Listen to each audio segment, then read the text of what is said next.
if you bring on the wrong people, their solution to every problem tends to be hire more people. And you end up building all this bloat inside of the organization that takes you a long time to kind of grow through. And once you grow through it, then you're able to kind of start cutting people back. You really want to be cautious with that next year. So Dan McGaw, welcome to a coaching call. This is going to be shared on YouTube for anybody, just so they can actually see what a different style of coaching might actually be. But why don't you start us off by telling us a little bit about your business? I'm the CEO of a company called McGaw. We are an agency that helps their organizations basically get control of their tech stack in their marketing, sales, and product teams. A lot of that is analytics. A lot of that is customer data tracking, and then helping them activate that data in marketing campaigns, marketing emails, things like that. So who are your target clients? Who do you go after? And give us kind of a bit of a scope of the size of the business. The team right now is about 25 people, so we do just under $4 million a year right now. We typically are targeting companies between $50 million and $500 million a year in annual revenue that are spending at least $5,000 a month on technology to run their marketing stack, sales stack, and things like that. Many of our customers are spending much, much more than that, in the hundreds of thousands of dollars. So that's kind of the entry point. And we're typically working with either a VP of marketing, CMO, VP of demand generation, chief product officer, and then the CTO of an organization. So more of the leadership team on the growth side of the business. And so you're not doing marketing services, you're doing marketing on the tech side. So walk us through the difference in that. Like, you're not doing creative and, doing media buys and running traffic, or what are you doing on the tech side of marketing? We don't do the actual marketing itself, none of the awareness driving or usually designing any of the creative. What we are responsible for is basically solving one of two problems. Either you lack visibility in the customer journey, our team comes in, connects all the tools together, captures all the data, and then enables you to report on your customer journey. And then on the flip side of that, once you have visibility, our team is then going to, again, help you activate that data. So again, choosing the right tools, connecting the right tools, and then helping you activate that data, whether that be in an advertising channel, an email channel, a sales email, doing personalization, marketing automation, propensity scoring, coming up with health scores and things like that. At the end of the day, though, our job is to empower your team to do a better job more efficiently. And by doing it even better, by having better access to data and better processes to actually run it. So it's a lot of data and then activating that data in different ways. So you said that you work with companies that they have a tech spend of about $5,000 a month. What would their typical marketing budgets be? Yeah, those marketing budgets range anywhere from $50,000 a month to $1 million a month, right? So as an example, Oura Ring, one of our main clients, we're all probably familiar with Oura Ring you put on your finger. We've actually completely re-architected and designed their stack. They have a massive marketing spend across a lot of different channels. So we have big swings up like that. But then there's, of course, different startups that we work with, which are very heavily funded, where we're basically helping them be able to build their CDP integrations to connect everything. That's then helping them design their advertising audiences. But their advertising spend, marketing spend is more like $50,000 to $100,000 a month compared to an Oura Ring, which is much, much, much higher than that. And then are you working with them? Are any of the software, marketing software companies referring you into these clients? Are you partners with them, or where do you find your clients now? So we definitely work with multiple partners. So Segment CDP, the category king in customer data platforms, we were their first partner. We've done more implementations on their platform than anybody. So they do drive business our way. We help their clients basically get value out of the product. We also do that with Amplitude, one of the leaders in product and marketing analytics. We're their North American exclusive partner for professional services. And then Braze, which is an ESP and kind of marketing automation tool. We do a lot of work with them. We also do a lot of work with like Marketo, Pardot, Salesforce as well, because we are B2B and B2C. Most of our customers are coming to us through our thought leadership in the marketplace, whether that be my podcast, The Stack, whether that's going to be our blog posts that we write, which talk about how you would do these things. I wrote a book called Build Cool. So if you went to buildcoolshit.com, you can get a copy of my book, talks about how do you do these things. So we have a lot of thought leadership, which drives a lot of attention. And then I've been in this space for 20 years. So I kind of have a little bit of a name and recognizable face in the analytics and customer data space. Formerly, I was head of marketing at Kissmetrics, one of the pioneers in marketing analytics. So I definitely have a little bit of a following of people that will recommend people to us as well. The partners are great, but you can't survive off of partners. You want to make sure you have your own demand. So we've always had that as a key priority. I used to coach a company called InfoTrust, and they do kind of analytics, just deep marketing analytics. Do you guys do actual analytics work as well? And I also used to coach a company called Tenuity, which is a huge digital marketing agency, a couple thousand employees. Where do you fall in this niche? Because you don't do any of the marketing. You are kind of leaning more on the tech and marketing side, but are you doing the actual analytics for the companies too, or no? Yeah, absolutely. So, I mean, going back to that, being able to see the customer journey, analytics has always been our backbone. That's what we started out focusing on, is doing CDP implementation. So you're tracking all of that customer data, and then we give you the ability to report on that, whether that's in business intelligence like Tableau, Looker, Google Data Studio, whatever it may be, but also focusing on Google Analytics, which is not a very popular topic anymore because GA4 kind of sucks. So we do a lot of work with Amplitude, Mixpanel, Looker, things like that. So the backbone of our company has always been analytics. But one of the things that we realized is that if you build somebody a Ferrari, right, most companies can't drive a Ferrari. We started realizing we needed to help them actually take advantage of those insights by actually helping them activate that data in marketing. And while we don't do the marketing, we are empowering another marketer. We help them come up with the strategy. How are you going to design your nurture strategy? How are you going to design your sales process? Because we do offer full funnel optimization. We also have a marketing operations and revenue operations practice. So we're heavily involved with how those marketers are going to do their job. We just try to get them to do the end of the day work, right? The last 5%, the last mile of that, they're going to be better at their copy. They're going to be better at their design. So our job is to enable them and empower them and make them aware of what they should be doing. But if we do all the work for them, right, we're going to be used in the wrong way. We do need them to be able to fish on their own. What's going well in the business today? What's not going well in the business today? What are you working on over the next month, and where are you stuck? I think the biggest thing that has been working well for us is we're very good at driving demand. But I don't think that I've done an effective job of really building a management team on our services and delivery team. And I haven't really done a great job of designing a management team to successfully be able to manage the demand and drive the business forward. So we are hiring a COO. Their job will be to take over that services and delivery team, and then have me ultimately focus on building out more of our growth team, and hiring a CRO and a CMO. I think the area where we're very fortunate is we have a lot of demand, right? We are on a wait list right now until May or June to start most of our projects, and that's continuing to grow. However, the next thing that we need to be focused on is designing that management team to successfully run the team.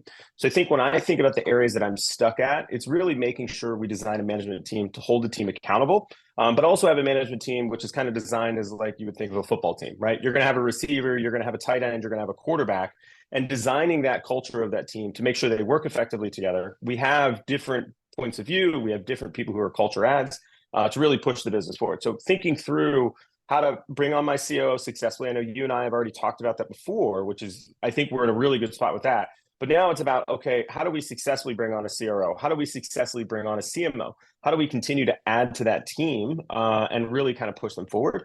And then how do we roll that downstream? Because I've been successful at hiring the people to do the work, but I haven't been as successful in hiring the people to manage those people that are doing the work. Where are all of your people based right now? Are they North America? Are they in Europe? Where's your team? For the most part, we're in North America. We do have 5 team members which are in Europe, so between Turkey and Poland and Portugal and a few other places, but most of us are in America. That being said, we're 100% remote. So I'm at my house right now. I have another office that I work out of, but everybody works out of their home for the most part, so we're all in different locations. And do you have any more plans to hire people that are remote or like outside of the US? Or are you trying to build a US-based company? Well, no, we do need to expand to Europe. So one of the big things about our partners is they have aggressively expanded over to Europe and as well as Asia Pacific, APAC. So we are trying to build our team in Europe just about as fast as we're trying to build our team in North America. We just hired in the last 90 days 5 people. Over the next 90 days, we're going to hire another 5 people. The intent is by the end of this year to hire at least another 10 on top of that, if not even more. But the first thing we want to make sure of is that we maintain quality. You can hire really fast and quality can go down, but to be able to be successful in hiring very quickly, you have to have good management, which will maintain that quality as well. So I think that's kind of the thing that we always want to stay focused on is how can we grow as fast as we can, but maintaining quality really, really high. We're known to be the quality provider who's quick, not the cheap provider who's quick. So we want to make sure that we maintain that quality at all costs. How long have you been running the business? We started the business 9 years ago completely by accident. So never meant to start this company. I left Kissmetrics and then accidentally did some consulting hours and it spiraled out of control. Next thing I know, I had 12 employees. And you're at 4 million now. What's your goal in revenue in 2024? Yeah, we'd like to be at 5.5 for 2024. 2026? Don't have a full number on that, but we'd like to be closer to 8. And then do you have a budget that you're operating with this year? Yeah, so we have projections for 2024. They're only carried out right now for this year. I just don't have the bandwidth to manage all of it. So the COO is a big part of that, bringing in a fractional CFO to help us be able to manage our budgets as we look at 2025, 2026. But we do have our budgets built out for 2024, including our hiring plan and as well as expansion for marketing, sales, and the delivery team. So you've got a fairly rough P&L budget then. So you've got all that. Oh yeah. Okay. And is the company profitable on the 4 million? Yes, the company is profitable right now. Net profit is between 8 to 10% after all this growth for 2024 based upon the plan. Where are you struggling?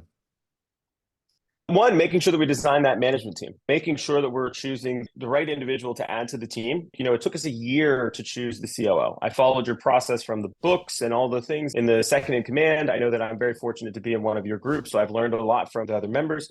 But I think the COO process, there was a playbook written for us, right?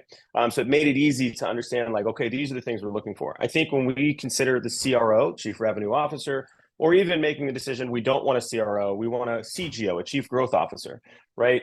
Coming to the formulation on what we're going to do there, I think is a little bit harder on what is the right decision at the right time. And then how do we design that management team? Can you kind of unpack those two titles for me so I can kind of give you some thoughts around it? Because Yeah. Chief Revenue Officer is basically a 15-year-old title. It didn't exist prior to 15 years ago. Chief Growth Officer, I've never even heard of. So that's starting to become a different one. Is this basically like a vice president of sales with a C-level title, or what are these two titles you're talking about here? Yeah, so I would definitely say vice president of sales with a C-level title in some capacity. Right. Right now, we have a director of sales who's responsible for our small mid-market. So they're responsible for our clients less than $100 million a year in revenue. I am still responsible for our clients larger than $100 million a year in revenue. So one, the chief revenue officer would be first coming in to be a player coach to take that load off of my plate and then hire their replacement to ultimately manage that sales load. Okay. That being said, the chief growth officer in some organizations, since we're a very marketing-led organization with inbound demand, sales is basically taking a lot of inbound.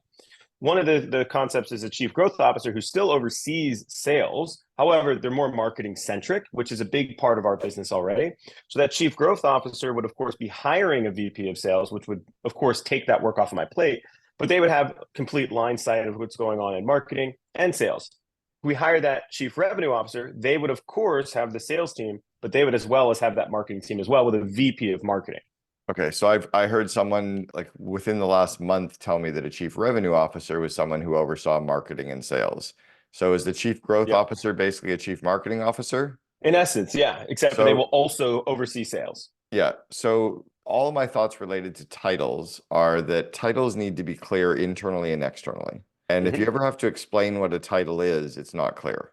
And it's not like this is an industry that I'm unfamiliar with or completely. It's not like I've been in the medical space my entire life and I'm trying to understand, a digital agency. So be cautious with putting a title in place that sounds interesting and sounds creative. It may cause more confusion than it's worth. Because I think what you're looking for is someone to head up sales and someone to head up marketing and someone to oversee both of those areas, whether it's going to be the person who heads up sales might oversee marketing as well, or the person who heads up marketing might oversee sales as well. But basically, you're looking for a VP of sales and a VP of marketing. Yeah. I would really think about the job postings and job descriptions as it relates to VP of sales and VP of marketing for now, for a couple of reasons. One, your company is small enough that if you put a vice president title in place, you're going to be able to attract great people and still let them chase down a C-level title. If you put a C-level title in place too quickly, often you end up with people that aren't going to roll up their sleeves and get dirty. They're going to try to kind of start building out a team when really what you need them to do is go land business. And in the next 2 years, even the next 18 months, I think the most important thing for you to drive is more revenue. Just revenue. Because revenue and gross margin are going to solve every problem that you're going to have in the next 2 years. There's not going to be a single problem that exists that you can't buy your way out of or write a check for. But resist the urge to let them start building out teams because you could end up with more overhead than you need versus the gross margin that you need. That's number one. Secondly, is put some kind of a gross margin target in place as it relates to the compensation that you're paying. Like what would a head of sales cost you? What's an approximate annual comp? I've got a number in my mind, but. Yeah, I was going to say, if we're doing a VP of sales, we're probably going to be looking about a $200,000 base with a $350,000 to $400,000 OTE. Yeah. So if we went that CRO title, we'd probably be going a little bit more towards that 250 base. And then again, similar OTE in their first year. I was 250 to 350 kind of total comp. So what do you have as an earmark in terms of what revenue do they need to generate and what gross margin does that need to generate for that role to have been worthwhile in the first year? Yeah, so roughly $2 million annual sales would be what their initial quota is going to be. And then the gross margin that we try to maintain at least is 15%. When we're in a growth phase, right, naturally that margin comes down, right? So for that net to get to that 18%. We'd like to be higher than that, but it just depends on how fast we're growing the company. Why does your gross margin only 18%? Gross margin is revenue minus cost of goods sold. So what's your cost of goods sold on generating 2 million in revenue?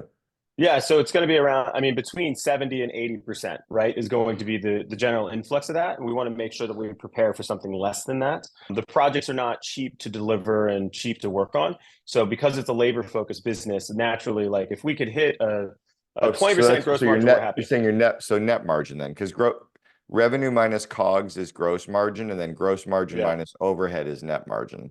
So we'd be between 25 and 30% on the gross margin then. So if you do 2 million in revenue, your sales commissions and marketing costs is basically, or is there pure like are you outsourcing labor on that right away? Like, is there an absolute cost of goods sold on that 2 million right away, like a delivery? Yeah, so and I might be factoring some of the metrics or the numbers wrong. So when we think about the projects in general, the way that we break it down is basically there's three separate things. It's 30% labor and cost for the delivery just by the labor. It's Right. another 30% when it comes down to the management administration of all that. So and then 30% ultimately is the target for profit. So when you're thinking about the COGS for gross and only factoring in the delivery labor, our gross margin on that would be closer to 70%. 70%. Okay, that makes sense. Yeah. Good.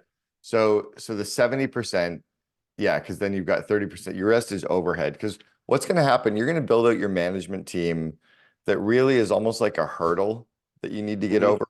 And once you get over that hurdle, that management team just kind of is in cruise control for the next year or two, right? Once you add a couple of these senior people, you don't need to keep adding more of these senior people.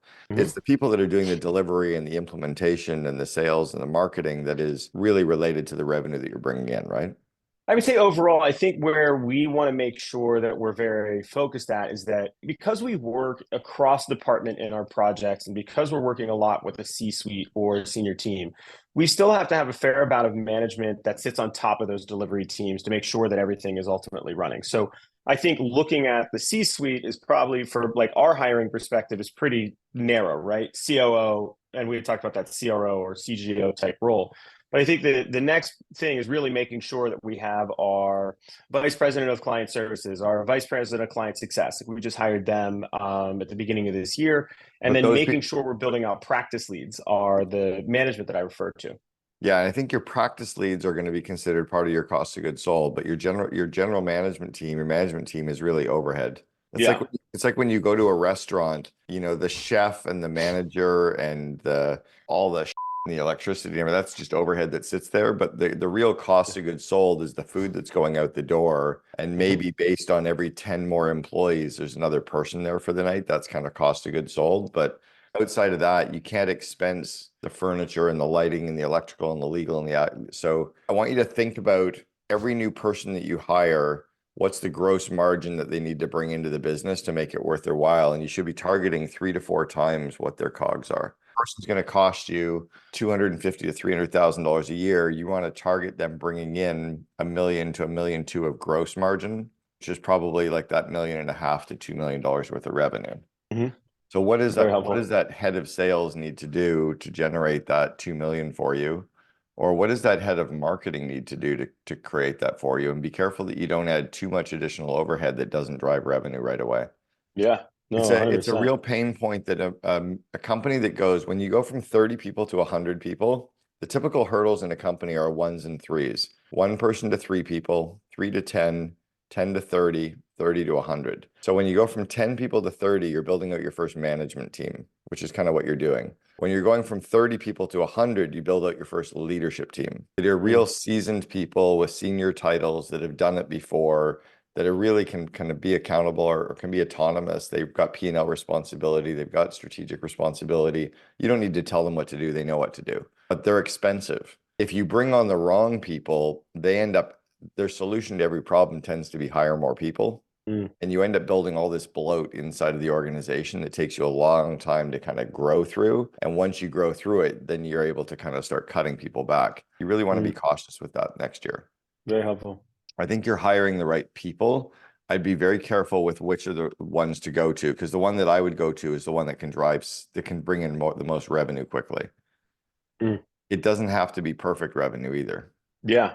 And I think that's a something I want to stay hyper focused on is it doesn't have to be perfect revenue and making sure that like 80% is still good enough in a lot of cases because I have a tendency to be a perfectionist in regards to some of these programs. And perfect is going to get really expensive. When you're hiring, where did you find your COO? Was it through an executive search firm? Did you guys do all the recruiting on your own? We did the recruiting on our own. I actually recruited this individual. I'm very familiar with their work, and we went through about 150 candidates originally, recruited, and then as well as people who have applied for the role. Whittled that down to about 30. Then we got down to basically the last 10, and then we did an on-site with the last two, and then we decided to choose the candidate that was most the yin to my yang out of the relationship. And they've using the words that you have said is they've already won the Olympics. They're not talking about how to do it. They've already done it. So we wanted somebody who's already been there and done that. We're very happy with the candidate we chose. Is there any way that you can get away with over the next 12 months hiring one person to really head up sales? I think, yes, we have a director of sales now, which is focused on the smaller market, and they're basically a player coach. They don't have a team yet. They're working with my executive assistant and sales coordinators to run that. I think we could definitely get away with hiring another person and a VP of sales to run that larger mid-market, small enterprise book of business, and then having those two individuals working together to run that with their sales coordinator would be good. And then also because we still need to build out a BDR team, we still need to build out our AEs and stuff like that. So I think we could find one figurehead at a VP of sales that would be able to take that on. Yes. And then how many direct reports do you have right now? I think 4. And can you cap yourself at 4 or 5? That would be the intention. Yeah. We're a big believer that nobody should have more than 5 direct reports. And if we're at 7, there's a serious problem. So I would like to cap myself at 5. So it's really easy to have 7 to 15 direct reports if they all do exactly the same thing. Because companies always talk about this kind of 7 or 8 direct reports, but what they miss the point on is if you're managing, like when I was running College Pro Painters, I was overseeing 32 franchisees. Kimball Musk was one of them, but every one of those 32 franchisees ran the exact same business. They had the exact same problems. They had the exact same coaching. So it was really easy for me to coach them because I was just teaching them all to do the same thing. But if I had one running ops, one running IT, one running marketing, one running finance, one running delivery, then yeah, it's very different because I have to really switch gears constantly, right? Yeah. So for you, 4 or 5, but if you have a head of sales can easily oversee 7 salespeople because they're all selling effectively the same different day, right? Yeah. If you've got an account executive and you've got 10 account executives, those account executives are all fundamentally doing the same thing. In fact, ideally, you're starting to template it and automate and optimize everything they're doing so they're all doing exactly the same thing. You really want one person overseeing that group. The key, though, is to make sure that the leader's not doing work. Yeah. Right? If the leader's doing work, if they are kind of that player coach, if the leader's actually, it's like, if there's a chef in a kitchen, the chef can oversee all the cooks as long as the chef isn't cooking. But if the chef is like frying stuff and moving stuff and plating food, then yeah, he doesn't have time to oversee people because he's literally cooking, right? Yeah.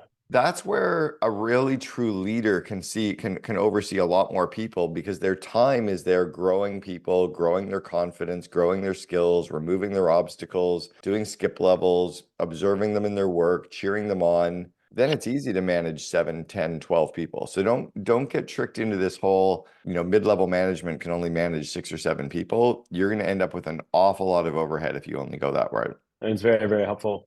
And I think that's great feedback. And definitely I think the key thing is making sure that they're not actually doing the work. Right now, everybody is a player coach. So like even my VP of solutions, they're leading 3 accounts.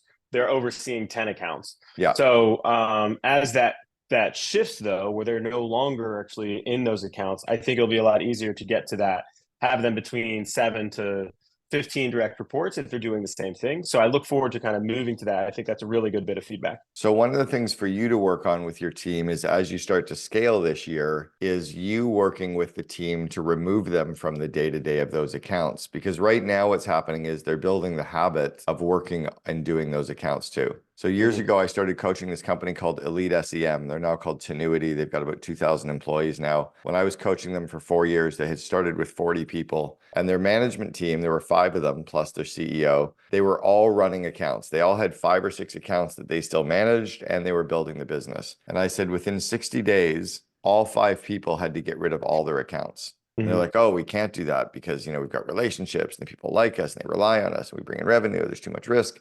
And I'm like, your company will stall. If the 5 of you are trying to build a company and you're trying to do delivery, you're going to stall. So we came up with a way, we basically came up with the 10 reasons why they could never get all the accounts off their plate. And when we came up with the reasons why they couldn't do it, we never talked about the reasons, but we came up with the 10 reasons why the 5 of them could not get rid of every single one of their clients. And it took us about 20 minutes to come up with a list of 10 reasons why they couldn't do it. Then we went back to reason number 1. We said, okay, what's one thing we can do to get rid of reason number 1? What's a second thing we can do to get rid of reason number 1? Let's look at reason number 2, you can't do it. What's one thing we can do to get rid of reason number 2? What's a second thing we can do? And we went through the list and came up with 2 projects that we could do to get rid of each of the 10 obstacles. By the time we were on obstacle number 7, they were all laughing, going, okay, we know where this is going. And they basically came up with all the reasons why it couldn't happen. Then they came up with the plan to make it happen. Within 30 days, all 5 of them had gotten everyone off their plate completely. And that's where their growth started to happen, was the leaders started to lead and stop doing work. The danger of, and you're absolutely where you normally are, is you've got a mid-level management team who is implementing and doing work at the same time they're trying to lead people. As you scale up the company, you've got to get them doing less and leading more. Or you need to start hiring the real VPs who come in, who are actually going to grow people. And these people are going to move less and less into leaders and more into doers, which is fine too.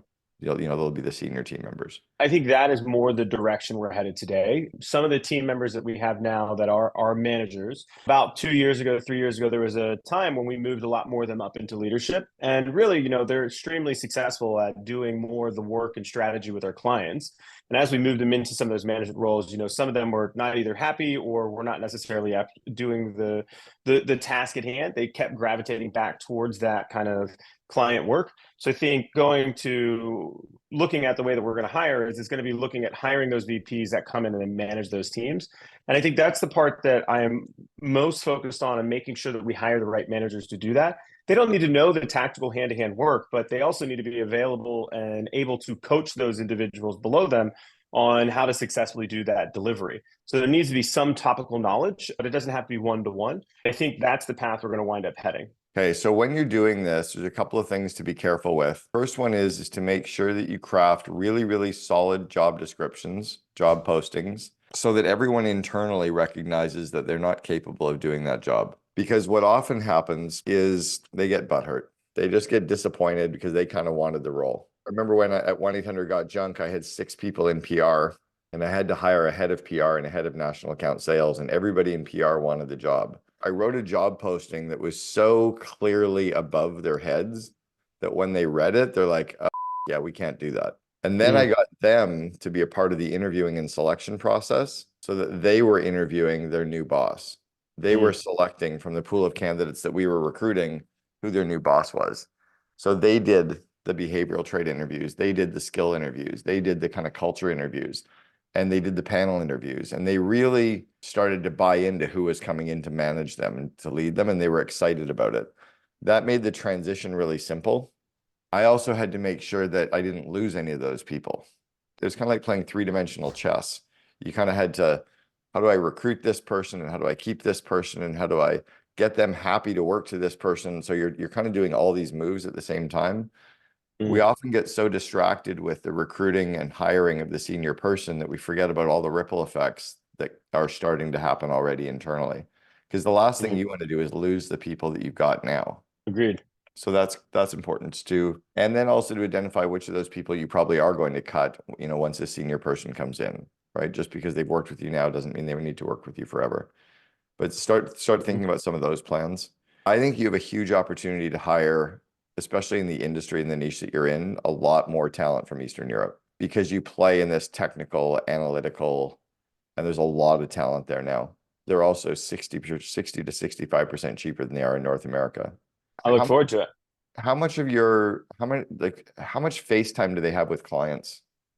Our solution architects, solutions engineers, and developers, I would say they speak to a client once or twice a month because they do have to work with their development teams. A large part of our business is delegating to our clients and then QAing their work and working with them. So there is a fair amount of our work where we do have to have those people interacting with clients. I think a big area where we are trying to focus on now is understanding who are the independent contributors that don't need to speak to a client and just need to do the build. So a big initiative we had 2 years ago was hiring project managers to enable that kind of having independent contributors doing work and then maybe not interfacing with clients. That program was not successful the way that it was being done. It's actually one of the things that led us to the conclusion that we need to have a COO who can have more focus on this. But there's still a lot of communication and FaceTime with clients on a monthly basis for all team members now, because there is a large amount of collaboration because we need their teams to do a lot of the implementation work. So you are working with them. So language is important then. Yeah, language is definitely important. I think that there's elements that, and this might change. So in 2024, we are focused heavily on package services. So you buy a $25,000 or a $50,000 package, which is us doing an implementation of something for you. I think with those package services, it will enable us to be able to have independent contributors doing less speaking to the client because it's a playbook being rolled out. Mm-hmm. We had those packages in 2021. Just due to the market, we went so far up market that packages, like we were selling $50,000 a month accounts. Those projects require a lot of hand holding, a lot of like back and forth. With these package services, it's going to be a little bit more like a set it up and kind of move on. So I think with these new packages, it will enable that independent contributor to be less client facing. But that's where like the COO really comes into play of like helping us create and run that playbook, because I just don't have the bandwidth to be everywhere all at one time. When your clients are coming into you and you're working with kind of the larger businesses that are out there, do you have ways for you to price similar to the way contractors do on like cost plus or with change orders? You know, when you're building a home, you want to change something, kind of, oh yeah, no problem, we can do that. And then here's the change order. Here's what you're paying for that. Do you guys have that kind of a billing set up with your clients now?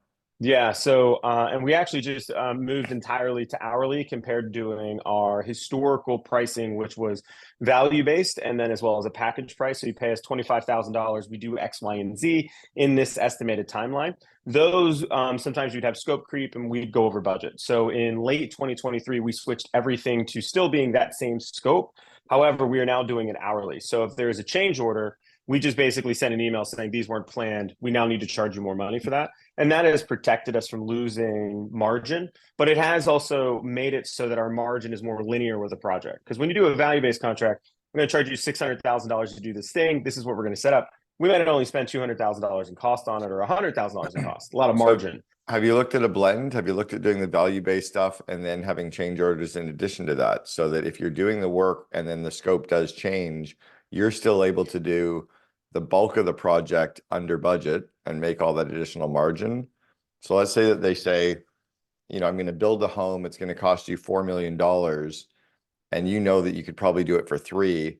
And then they come in and they just want to change a couple things in the kitchen. You charge them extra, but you're still able to come under budget on the whole home. That may be the way to play this thing is we have some of that set up, but I don't think, and this is, I was just having a conversation yesterday with another team member.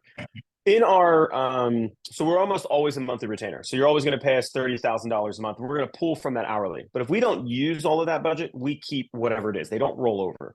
So if we're able to deliver on that scope and those deliverables successfully, we basically can keep the spread there. But the thing is making sure that we effectively communicate that with the clients, or how does that get managed compared to them finding out after the fact, I think is the area where we really need to focus. We do have some of that built in, but I don't think it's a well-oiled process yet. It's just kind of a thing that happened that we've identified, okay, this is here, but how do we make it so it doesn't become a bad thing when a customer notices it? Yeah, I think you have to try to skate on both sides on this one. I think you have to try to somehow keep your old model where you have an opportunity to make a lot of additional margin because you're efficient, clients are willing to pay for it, and then also have those change orders. I think that's great. And definitely an area where we want to focus, because at the end of the day, it comes down to customer communication. Because you don't want to just have that model where you're only making the fixed amount, then you're just trading time for money. That's a bad model. You need to have the ability to customize and optimize and charge, you know, for that value of what you're providing. But then if they come to you and they want extra work done, then just charge extra for that. And that becomes like the hourly. They'll say yes Mm. to all of it. Yeah. And great feedback, and definitely something I think we need to prioritize on how do we set that up and how do we structure that? Because I agree, I don't want to just be time for money, right? I want to make sure that we charge based upon value. You said something earlier when I asked you about your revenue. I think you said you're forecasting for, what your revenue is going to be for the year. 2024, our goal is 5.5. Right. That's your forecast. Yes, So that's the plan for this year. was it a plan or a forecast? Help me better understand. What do you mean difference to the two of those? So this was something I learned years ago when I was first starting in business. I had a coach who said to me, "How much money do you want to make this year?" This was 1986. I was like, "I want to make $15,000 this summer." He said, "What would your life be like if you made 20,000?" I'm like, "If I made 20,000, I would be like the big swinging dick on campus." Like I would, it was a lot of money, man. 1986, 20 grand was like It's huge. massive, right? I'm like, I would be amazing. He goes, "Why don't we set your goal to make 20 grand?" I'm like, "Great." He goes, "Do you know how much revenue you'd have to do to make 20 grand?" I'm like, "Nope." He goes, "I can show you." I'm like, "You show me, I will do that much revenue." So he showed me what I would need to do in revenue to end up with the profit I wanted. And then we put a plan in place to execute to get that revenue. And I just executed on the plan. So it was plan your work and work your plan. And at the end of the summer, I made $19,600. I was like, "F me, this is amazing." He didn't forecast how much I was going to be able to do that summer. He didn't use any past trends. He didn't, because we'd never been in that city before. We had no business to forecast. We just decided what we were going to do. Had we decided that 25,000 profit was the number, we would have probably put a plan in place for that. I would have executed against that plan. Had we put a plan in place to make 15, we would have put a plan in place to make 15. So at 1-800-GOT-JUNK, Brian and I had just gotten to 6 million in revenue. At the end of the first year, we went from 2 million to 6 million in first year. We were sitting down with our lawyer, Andrew Sherman. We were at the top of the Vancouver Hyatt Hotel. And Andrew said to Brian and I, "What do you guys want to do in revenue 5 years from now?" And without skipping a beat, Brian and I at the same time said 100 million. And then I went, like, "Where the did that come from?" And he kind of looked at me, and I literally remember where we were sitting. And we were both like, "I don't know." I just kind of pulled it out of my ass. Like 100 million sounded like a good number. And Andrew started laughing. He goes, "You both said 100 million. Let's figure out how to get there." Now, there was no way that anyone would have forecast that we could have gone from 6 to 100. You couldn't forecast that. We decided 100 million was the number. We decided we had 5 years to do it, and we reverse engineered the 100 million back to today. Your growth in your organization is going to come from you deciding what you want your revenue to be 3 years from now, deciding what you want your profit to be 3 years from now, deciding what you want your employee net promoter score to be 3 years from now, deciding what you want your customer net promoter score to be 3 years from now, and then figuring out how to get there without compromising your core values, without compromising your core purpose, without destroying your life along the way, right? And this is like without raising money or losing money. Do you know why the Tesla Model S had the 7-seat option? You know how you could have the jump seat in the back, or you could have in the trunk? Yeah. Do you know why it had the 7-seat option? No. Elon had 5 kids at the time. Why the would he build a car that he couldn't put his 5 boys and his wife in? So he literally designed the Model S. I took a group of 12 Vancouver CEOs down. We saw the Model S when it was still under the tarp inside of the SpaceX building. It hadn't even been released to the press. It was being released 2 days later. He built the car because it fit his body type, 6'4", so there's lots of leg room. If he was sitting in the driver's seat, fully extended, there was leg room behind him. It had to be super fast, just like his McLaren F1. Like he literally built and designed a car to fit his family, fit his body. And then he was like, "Who's crazy enough to want to help me build this?" No one else would have forecast that car could have been built, because all that we really had was the Prius. So it was going to like make the Prius sexier. He's like, we're gonna lean out and design here and reverse engineer it. I want you to scrap what your goal is for next year. Okay. I'd like you to keep your current goal for where you are now, but you might want to adapt that. But I'd like you to sit down with your next quarterly planning meeting with your leadership team, or if you don't even have the leadership team, it's just going to be you and a couple of key people, and think about what your revenue in your company could be December 31st, 2026. And then what would your profit in dollars be?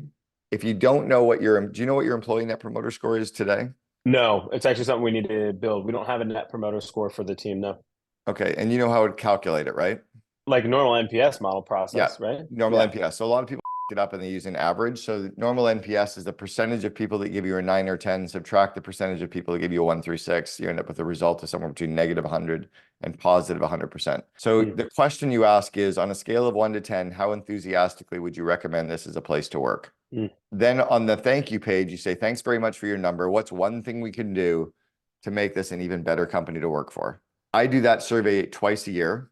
I typically do it in January and July. In July, I ask a second question that's slightly different. Instead of saying, what's one thing we could do that would make this a better company to work for? I say, what's one thing we can do that doesn't cost money that would make this a better company to work for? Once a year, I ask the without money. Once a year, I leave the money on the table. Because you'd be amazed at how many suggestions people have got of how to make your company even better that are more about care about me, help me grow my skills, put me through that Invest in Your Leaders course, have more of an open door, praise us more. It's not often pay me, equity, phantom stock like that. When you take away that option, there's a lot of great suggestions. But get a baseline for what your company's employee net promoter score is today. It's easy to have a pretty good culture when you're 25 employees. When you go from 25 to 100, which is your 3-year journey, it gets harder because there's going to be people in the company, especially when you're remote, that you don't know their name. yeah. There's going to be people when you see their name that you don't know what their business area they're in. There's going to be people when you see their name in their business area, you don't even know what they can work on. So it's really hard to have a great company culture and have your charisma and your kind of core purpose and your energy and you're like when you don't even know what the guy does. And when you Yeah. only see them over Zoom once a month or once a quarter. So the key is to really start to measure your baseline of your employee net promoter score, number one, and to obsess about employee happiness more than any other metric in your company. If Mm, your employees are super happy, super engaged, they're going to take care of your customers. They're going to go through brick walls for your customers. They're going to work harder for the customers. They're going to get more done. They're going to be working nights and weekends because they're just part of the cult. So all of a sudden you end up getting more results. You end up getting happier customers. You can charge whatever you want because you got the performance people there that are delivering it, right? If you obsess about your customers being happy, your employees all feel overworked and underpaid and underloved. I was walking down the street the other day and I saw this home that had just been built. I'm like, holy, that's one of my ex-employees' homes. I've seen it online. I knew she lived in the area. I didn't even know I was on the same street. I went and knocked on her door. Katie opened the door and she's like, oh my God, it's you. I haven't worked with Katie for 20 years. Her friend was in the kitchen. She goes, come meet my old boss. Come meet my old boss. The cult was so strong, right? The culture was so strong. But if you can start really focusing on that, because you're going to tend to lean towards revenue and, demand gen and the back end and systems, as you build out the team, you need you and them to be focused on keeping everybody super happy. The other one is to come up with your revenue goal and your profit goal for 3 years from now and come up with a revenue and profit goal for 2025 and then change whatever your revenue and profit goal can be for 2024 mhm. and then figure out the plan to make those numbers happen, right? And those plans include the staffing plan, the hiring plan, the projects. But when you start reverse engineering each of the goals, you're going to start eliminating some of the nice to have things and you'll start focusing on the need to have things. I think your growth can be faster. It sounds like you have a base and a brand that if you decided, I'll bet you could be 25 to 30 million by 2026. I'm curious. One of the things we have talked a lot about is naturally the fastest way for us to be able to grow is through acquisition. That's a fast Well, way. Go ahead though. yeah, I was going to say, is we can grow through acquisition and then naturally we can grow on our own, right? Yeah. I'd love to kind of understand your perspective of that because I agree it is a way we can grow is through acquisition, but that is a key area of opportunity, especially in the agency space, right? Yeah. You're not ready to grow through acquisitions because you don't have a leadership team yet. Agreed. You need to have a strong leadership team in place. By the way, fractional CFOs, if you drop me a note, I can introduce you to 2 or 3 fractional CFO firms that might be really helpful for you. Okay. You need to have a really strong leadership team in place who understands the fundamentals of the business before you start the distraction of doing acquisitions. Yes, acquisitions and acqui-hiring can be really, really powerful. I'll give you a really interesting model that you can use to actually do it. Go and find agencies where the owners are 55 to 65 years old. They're tired. They don't want to keep scaling the business. They're at a different stage of life. They all want what's called the golf course number. They've got a dollar value that they want to sell their company for, that when they go to the golf course, they can tell their buddies they sold their business for that number. I sold my company for $5 million. Holy f, you're amazing. They're not going to tell the people that they sold the number for what the terms were. They're not going to say that they got 70% up front and 30% over 3 years. They're not going to say what their earnout was. They're not going to say how long they have to stay, et cetera. So here's how you do it, how you can do a roll up very quickly. Negotiate terms, not the price. The fair value that you can pay every agency owner is the average of these two things: 1 times revenue plus 5 times EBITDA. The EBITDA should include their comp. So let's say that it's an agency that does $5 million or $4 million in revenue, but it makes $1 million in profit. You're going to pay them 1 times 4, which is 1 times revenue, plus 5 times 1, which is 5 times the million. That's 4 plus 5 is 9, divided by 2 is 4.5 million. If you offer them 4.5 million, they're all going to say yes. And here's how you really sweeten the deal so they'll all say yes, because some of them might want more money. There's no earnout. I'm paying you the 4.5 million. You don't have to stay. In fact, I don't want you to stay. You're going to be useless after I give you the first penny anyway. You're going to want to be golfing. So you get to leave day one. I'm going to pay you 70% up front, which I'm going to get the bank to finance. And I'm going to pay you 30% over the next 3 years in equal quarterly or equal monthly installments. You go and find a local bank where you can actually have president with the owner, or have lunch with the president of the bank, right? Like it's a smaller regional bank where the banker is more of an entrepreneur than a banker. Like a Wells Fargo won't fund this deal, but whatever, First Trust, America, like whatever the local bank is that's based, but 70% upfront, 30% over 3 years. Often the bank will consider the 30% as equity in the deal. You end up getting rid of their finance and some of their marketing. You can get rid of some of their expenses. You end up getting rid of some of the owner's expenses. And you put a deal in place that if you need the owner's time, you're going to pay the owner $250 an hour for some consulting, or $500 an hour for some consulting, whatever it's going to be. But he gets to walk away day one. What happens is you could approach 10 companies where the owner is in that 55 to 65 group and approach them with this deal. 9 of the 10 will say yes, or will be very interested. Then your team doesn't spend as much time chasing deals that say no. Yeah. If you put all the restrictions and terms in place where there is an earnout, they have to stay for a year, it just gets so muddied that you end up with a deal that doesn't happen, or you end up with acquisitions that aren't that favorable. If you get rid of the waste and you end up with some key people and some new key customers, especially if you can cross-sell into some of those customers, then yes, acquisitions can be a very good way to grow. But you need the leadership team first.